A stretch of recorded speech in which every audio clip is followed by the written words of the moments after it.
Hello, everybody. I just wanted to give you a quick update how my surgery went, what I did first when I came home, and how I feel now.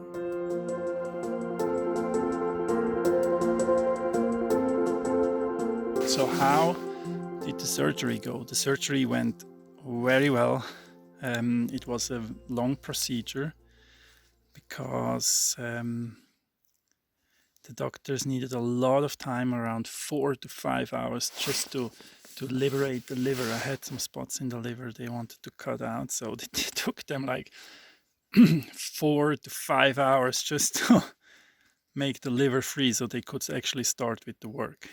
So yeah, we started at 7 in the morning, and my parents got the call that everything went fine around 5:30, 6 o'clock. So it was a really, really long intervention. But the good news is it went very well. So yeah, they managed to remove all the spots on the liver. There were quite a few. And they did not find anything new, small, micro stuff. So that's also good news. So we are totally happy and very grateful that this went so smooth. And yeah, it's you never know how this goes. And obviously, like when you wake up and you're exhausted and crashed from the intervention, it's very motivating to hear that everything went fine and that they managed to remove actually everything. So that was a huge booster, of course. And then yeah, my recovery went very well.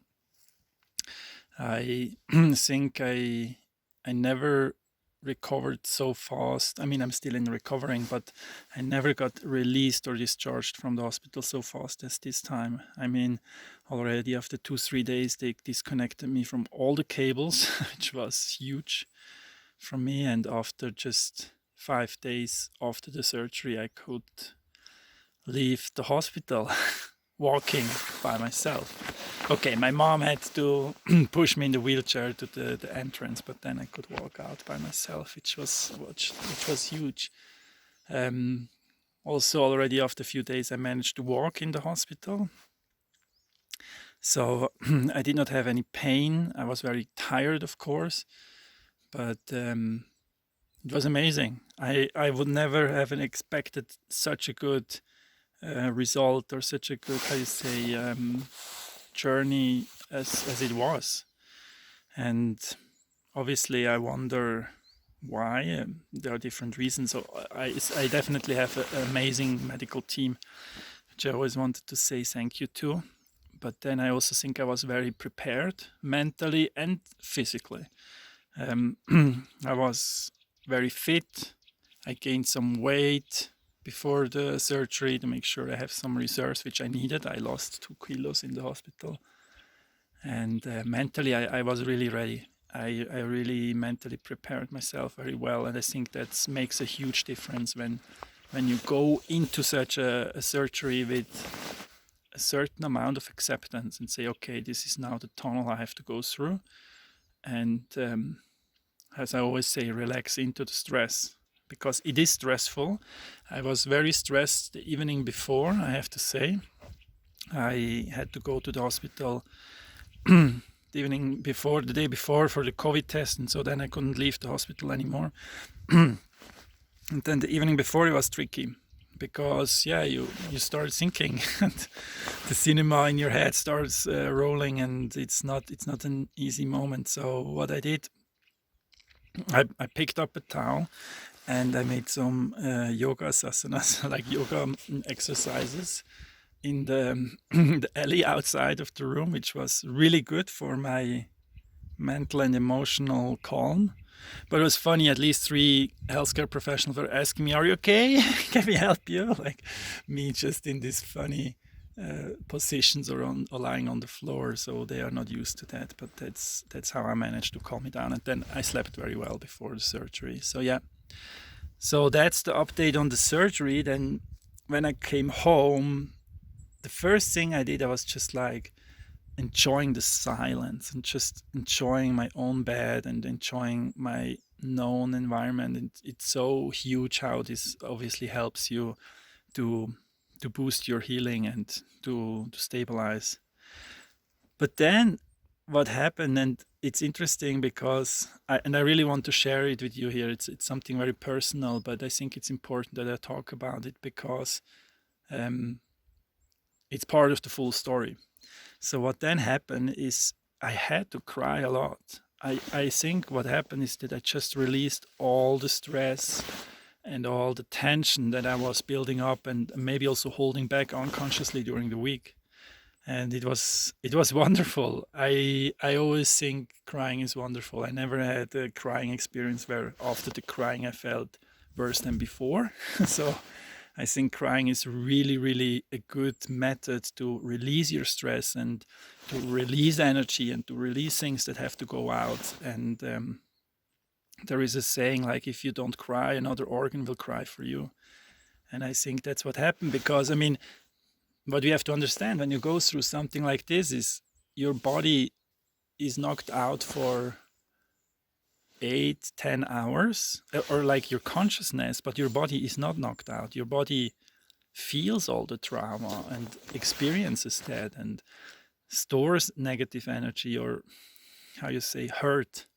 It gets hurt. And I think somehow it's in a way also logical that at one point you come home and you're relaxed and you just realize, whoa, this was so intense, I just have to cry. And so yeah, that's what I did. And it was a mix between stress relief and also gratitude and happiness and an emotional cocktail, definitely. And also what also is inside, I'm honest, is a certain kind of tiredness. I mean, I'm fighting this now since 8 years, and it's like running a marathon every 8 years, like every year again and again, and it becomes more and more tricky. And at one point, you're just tired.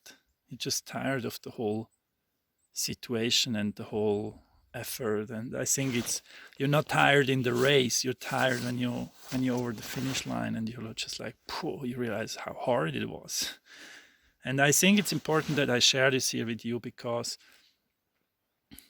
I don't want to how you say, build an image that for me everything is easy and fine, and I don't have these dark thoughts or emotions, or that I'm never in dark places. Of course I am, because it is a very dark tunnel I'm walking through, and I think it can only help you and also myself to talk about this kind of stuff and make it, like, when we talk about it, it becomes more normal. We don't have to be ashamed, and that's why I'm sharing it here with you. Not that I need like your pity, or it's more like, let's just talk about it, and then it becomes like normal. It takes away all this intimidating and overwhelming aspect of it.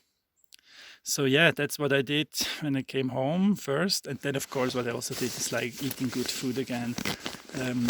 I like to eat my own food. I call it like my diet is kind of veganish. Like most of it is vegan, but sometimes I add some cheese or honey or whatever.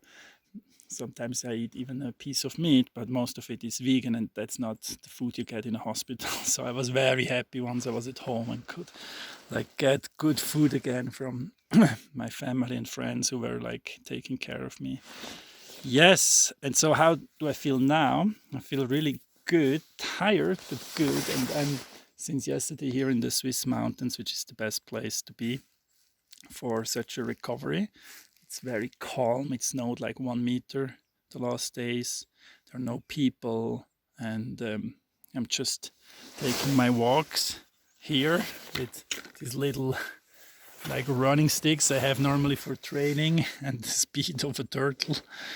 And yes, but it's fun. I walked now for 15-18 minutes. I'm totally exhausted, and I'm making a break here, and then I walk back and try to do this twice a day to get the system activated, and just taking it slow. And yes, it's important to give the body time it needs now to heal and to rebuild, because you can imagine, like, having an 11-hour surgery, it's not something you just like get over in 2 weeks. So this will probably go another month until I'm more or less back to normal. But all in all, I feel really happy, grateful, tired, but really, really happy. So yeah, that was the update from my side, just to let you everybody know that I'm doing fine and well, and I'm on the way to recovery. I hope you're also all very well and fine, and sending you all my best wishes and nothing but love, and talk to you next time. Bye bye.